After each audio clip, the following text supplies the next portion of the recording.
Ayun, oh. Grabe, ang laki nitong puno na to, oh. Tingnan niyo. Ano kayang puno to? Baka akasya.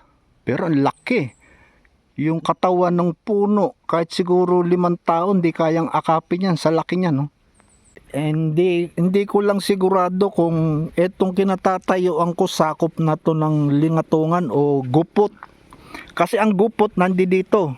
Magmula rito, nag-travel pa ako ng 1.5 kilometers do sa pinaliparan ko kanina kay Flip.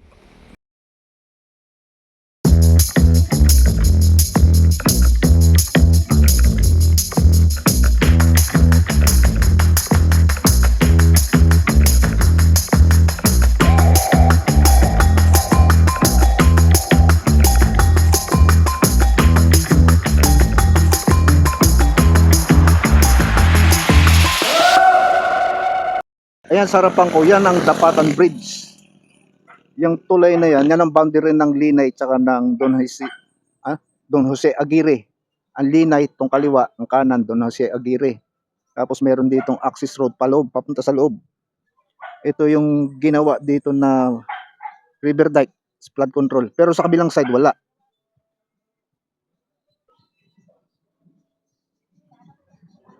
Tingnan sa kabilang side. Hindi pa tapos. Pupuntahan pa natin sa dulo banda ron. Under construction, may tambak pa nga rito mga buhangin. Marami pa sila rito materialis.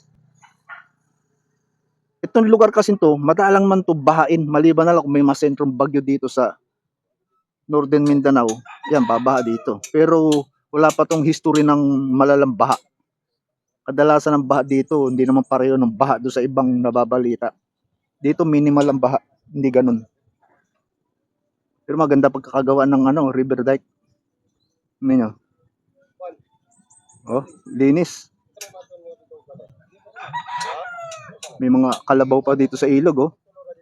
Sana yung kabilang side lagyan din nila. Pero hindi nila ginawang priority kasi walang kabahayan diyan, eh. Pero dito sa kabilang side ang inuna kasi nandito ang mga bahay. Yun yung mga bahay dito. Yan ang mga bahay. Tapos tulay, yan ang main road o yung highway, yung Ipil Dipolog Highway. Merkules ng umaga, andito ako sa boundary ng Linay tsaka Don Jose Aguirre. Yan yung may tulay. Yan nakikita nyo. Yan ang tulay. Yung kaliwa, Linay. Ang kanan, Don Jose Aguirre. Tapos ito yung river dike na ginagawa na ongoing pa rin siguro. Kaya papasukin ko pa yung hanggang dun sa loob. Titignan ko hanggang sa nakarating yan. Kung saan nag-umpisa. Pero ang river dike kasi dito, mapapansin niyo, itong side na to, yung left side, wala. Kasi sa left side, walang kabahayan dyan. Ang kabahayan nandito sa right side. Kaya ang river dike, nilagay nila sa right side. Kasi nandito ang community. Hindi ko lang alam kung sakop to ng Aguirre o ng Linay. Pero do sa tulay kasi, andun yung marker ng welcome to Aguirre.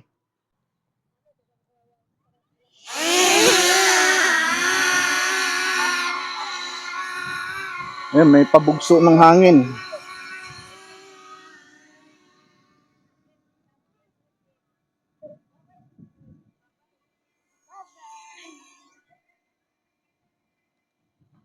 Baybayin natin papunta sa ilog. Sa tulay.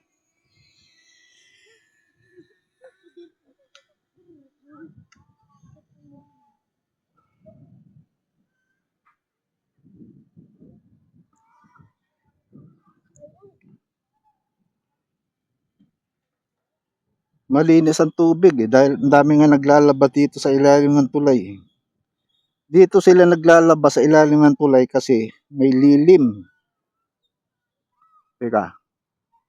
Andoon ang andun yung power line, eh. Hindi ko kabisado yung power line, anong height ng power line. Pero ayun, nakikita ko yung power line. Taas pa natin. Ayun, oh, ang daming nakasampay. Yung mga nilaban nila.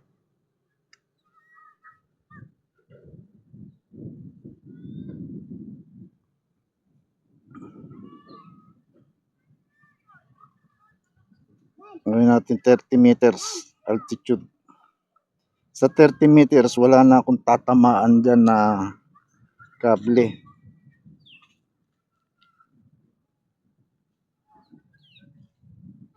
Ang dulo nito, siyempre, yung river outlet. Banda rito pala, pagtawid mo ng tulay, walang river dike. Ang river dike before ng tulay lang. Ayun, no? Atasan natin. No, walang river dike pa dito. Hindi ko alam kung lalagyan pa nila yan o baka hindi na. Ito yung mga tao naglalaba. Wala naman sigurong kable doon sa baba niya. Baba natin camera para sigurado.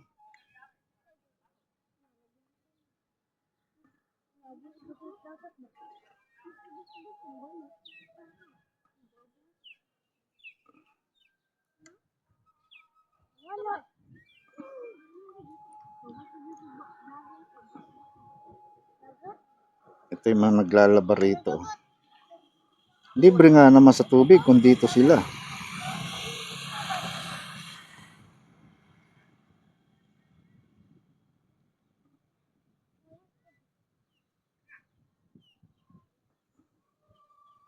Kaya kung tumaas kasi approaching na ako sa mga power line.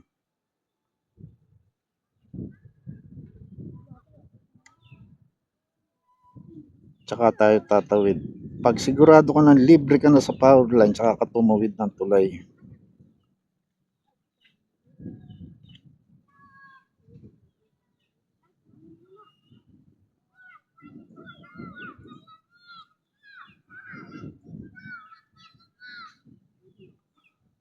Tignan natin yan.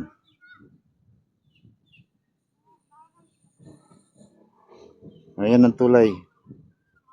Dapatan Bridge.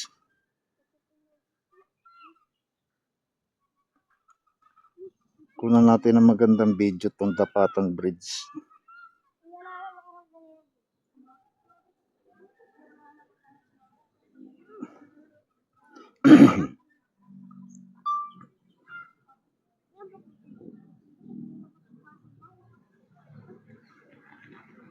Ayan yung eskwelahan sa kanan.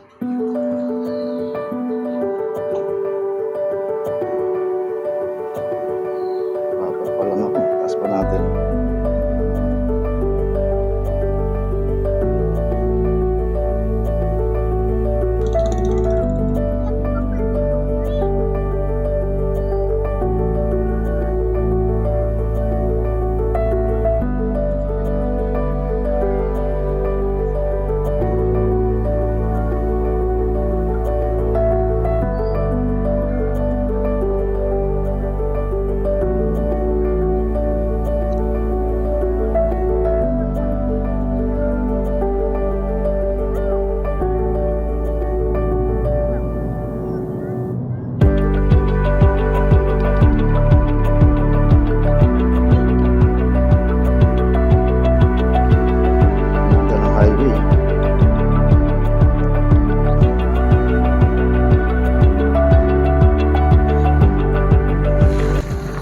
Ito ang sentro ng Linay. Uy, natakpan na ako ng mga puno.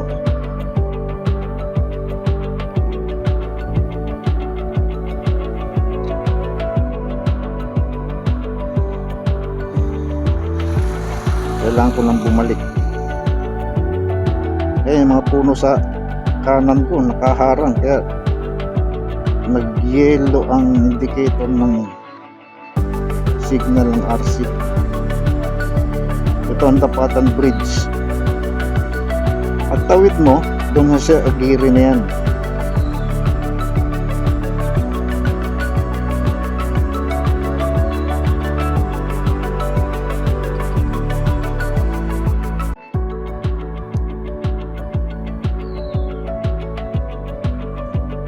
Taas na natin camera para makita. Ayun, yung rice field ng Don Jose Aguirre. Itong bakanting lote rito, yan yung dating provincial jail. Lawak pala yung loob. Pero hindi yan ang purpose ko eh. Dito tayo sa area to.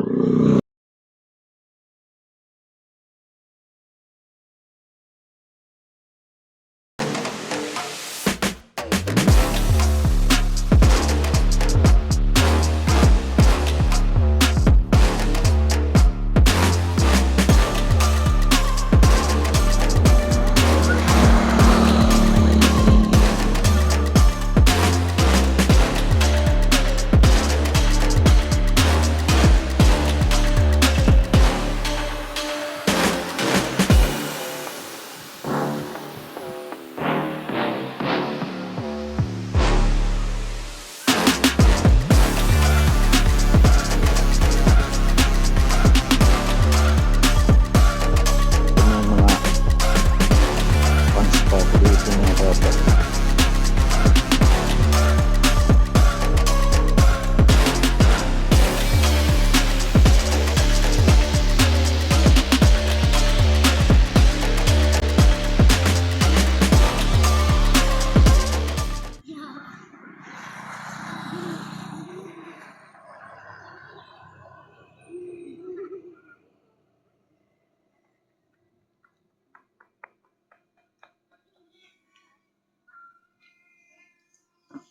Nandun ko na siya doon sa kabilang side.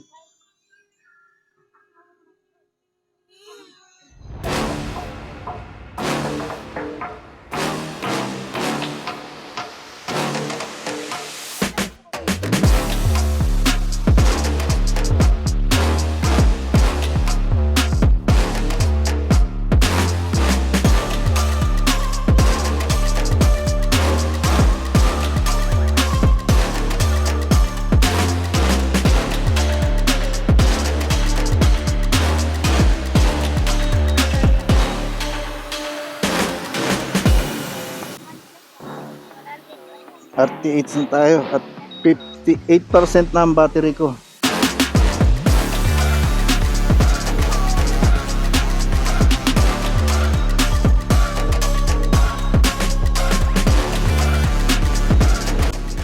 Hindi ko pa siya nakikita.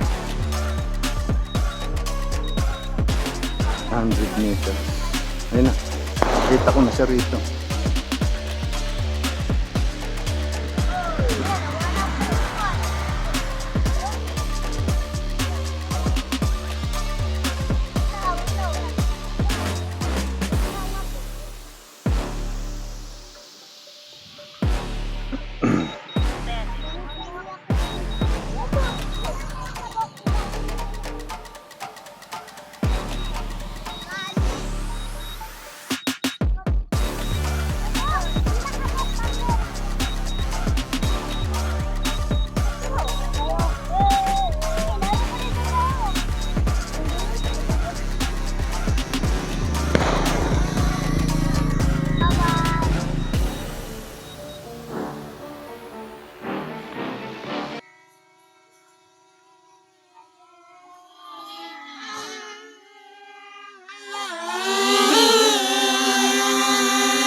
Eto, nataanan ko pala dito yung Casa Miguel, oh. Ayan, may bayad. 75 adult. Ang bata, 50. Resort siguro to. Na may mga cottage. Pwede kang mag-overnight kung gusto mo. Ayan, oh. Oh, may mga guest nga sila. May chapel din sila, oh. Ewan ko lang kung may swimming pool. At ayoko nang pumasok. At pupunta pa ako dito sa Gupot, Pitogo. Maganda naman ang daan, no? Simentado, konti ang tao. Ito yung main road, yan. Ito, may natsyempo na kong malaking puno. Ayun, no? Grabe, ang laki nitong puno na to, oh. Tingnan nyo. Ano kayang puno to? Baka akasya, pero ang laki. Yung katawan ng puno, kahit siguro 5 taon, di kayang akapin yan sa laki niya, no? Buti hindi nila pinuputol. Kasi magandang attraction yan, no? Pero may laki ng puno na yan. Ilang taon na kaya to? Laki niya, oh. Malapit lang siya dito sa kalsada. Ayan, oh. Ito yung papuntang highway. Side to ng Don Jose Aguirre, Barangay Don Jose Aguirre. Pero magmula dito hanggang makarating ka sa main road, sa highway, naka 3 kilometers na eh. Hindi ako sigurado kung sako pa to ng Don Jose Aguirre. Tapos yung Linay sa kabilang side kasi nandyan lang yung ilog. Tapos didiretso pa ako, tignan ko kung ano pa makikita ko dyan. Maganda tong lugar na to. Konti ang bahay dito, tahimik at hindi masyadong mahangin. Alipat ako ng pwesto. Andito na kami sa ano bang barangay to? Pitugot. Pitugot ba to? Wala kasi akong internet kaya hindi ko masyado maano eh. Titignan ko na lang mamaya pag uwi sa bahay. Pero maganda ang view, mapapansin nyo. Bundok. Paikot yan, no? Tapos dito sa likod ko, bundok din. Ayun, no? Paikot. Split. Angat na natin. Short, ano lang to, short video lang para dito sa area to.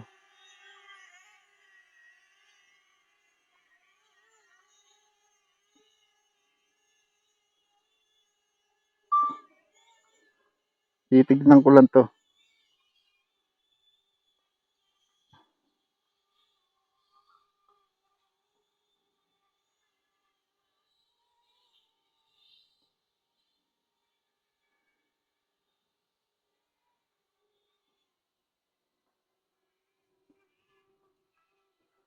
Ganda ng view.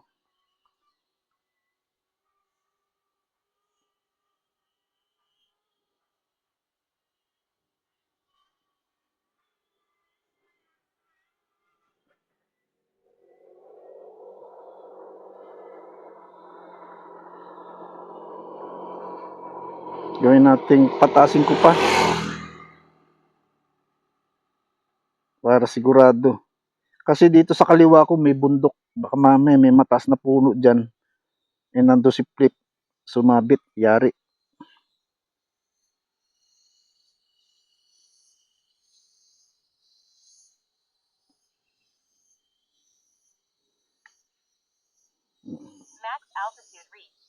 Max altitude na ako.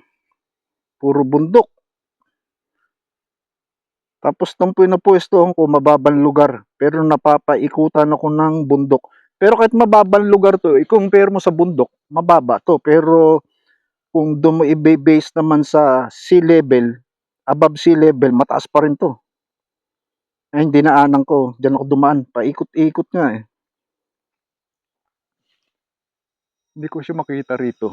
Hindi ko nga siya makikita rito. At saan ba ako? Yun. Andun na pala siya sa unahan ko.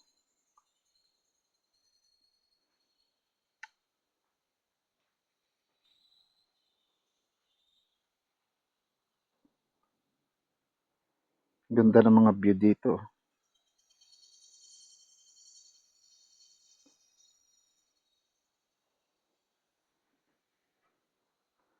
Tignan ko muna yung likuran.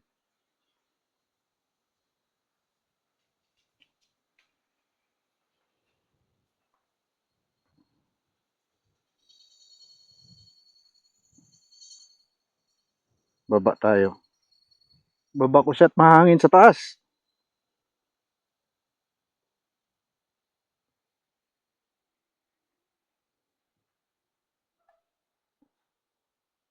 Tignan ko muna yung bababaan. Baka mamaya baba ako ng baba. Malapit na siya sa puno. Yari.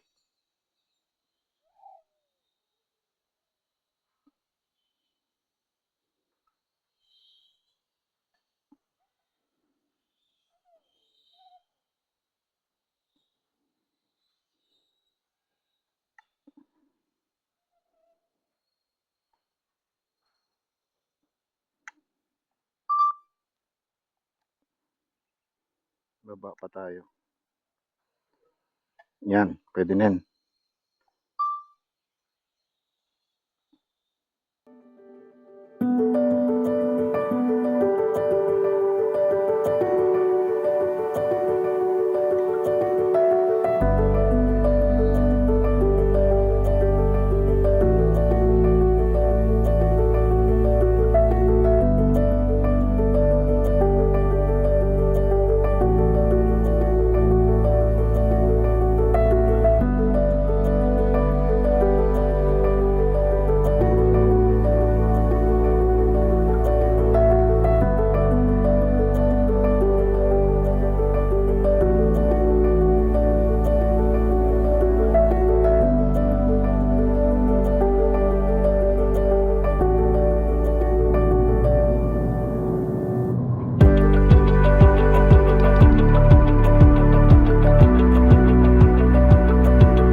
Hello, Flip. Mahangin ba sa taas? Napasubo na naman si Flip.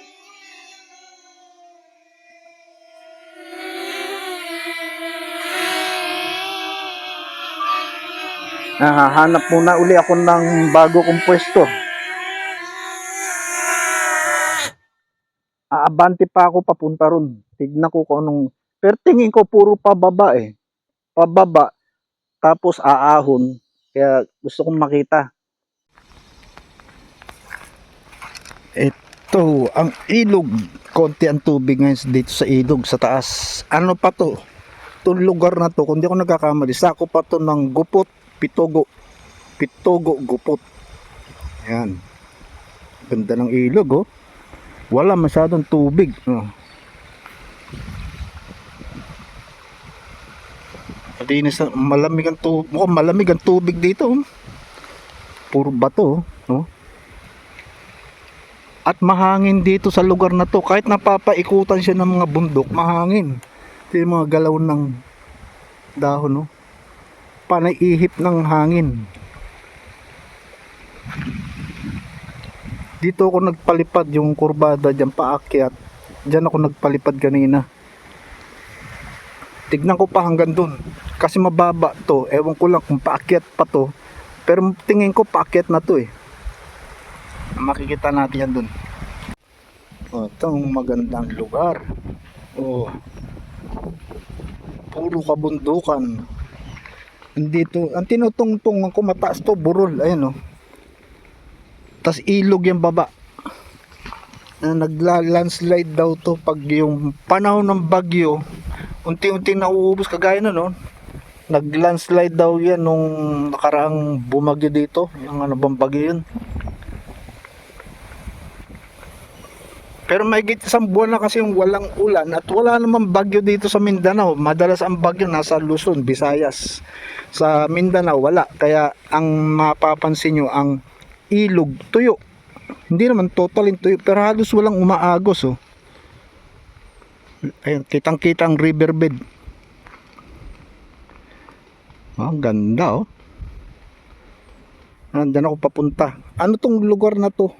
Gupot, Pitogo. Tong area na to. Tignan ko kung makalagpas ako ng Gupot, Pitogo. Ano ba yung susunod na lugar na yun? Nakalimutan ko yung pangalan eh. Pero ang ganda dito oh. Ang hangin. Oh. Nature na nature talaga. Oh, tignan mo naman yan. Ang sarap talaga rito sa probinsya. Sariwa ang hangin, walang ingay. Ayan, dito na tayo sa hindi ko lang sigurado kung etong kinatatayuan ko sakop na to ng Lingatungan o Gupot. Kasi ang Gupot nandito. Magmula rito, nag-travel pa ako ng 1.5 kilometers do sa pinaliparan ko kanina kay Flip. Pababa na yan, tas pahon.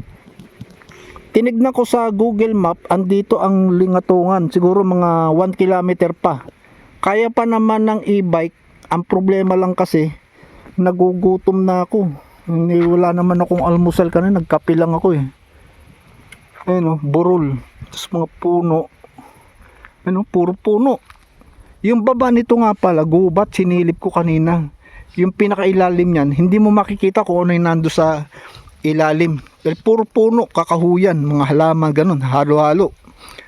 Ayun, ang ganda ng ano to, no? Puro puno, walang coconut. Ayun, yung tuktok na yun, no? May napansin ako dito, ayun, no? Kable ng PLDT.